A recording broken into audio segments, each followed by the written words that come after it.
তো হ্যালো বন্ধুরা, কেমন আছো তোমরা সবাই? আশা করি সবাই ভালো আছো। চলে আসছি আর একটা নতুন ভিডিও নিয়ে। তো আমাদের গ্রামে চলে আসছি, আজকে রোডের কাজ হবে, তার জন্য জেসিবি নিয়ে আনা হচ্ছে। তো চলো তোমাদেরকেও দেখাই। আর যে এই যে রাস্তাটা দেখতে পাচ্ছ, এই রাস্তাটা আমাদের পাকা হবে এখান থেকে এখান পর্যন্ত। আর এদিকে জেসিবি চলে আসছে, এই যে দেখতে পাচ্ছ বাসের পিছনে। তো এখন আমি আসলাম রাস্তার দিকে, এই যে দেখতে পাচ্ছ জেসিবি চলে আসছে।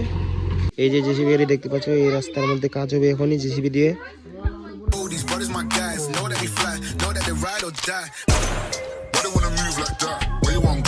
এখন আমি চলে যাচ্ছি বাড়ি। তো এখন কাজ শুরু হয়নি, লোকজন আসবে, তারপরে এই কাজ শুরু হবে, কি করতে হবে না করতে হবে, তারপরে জেসিবি কাজ চালু করবে। তো এখন আমি যাচ্ছি বাড়ি। রোডটা এখান থেকে স্কুল পর্যন্ত হবে, অর্ধেক ছিল। আর তোমাদের সাথে দেখা হচ্ছে নেক্সট ভিডিওতে। চ্যানেলটাকে সাবস্ক্রাইব করে পাশে থাকো। Tata, bye bye.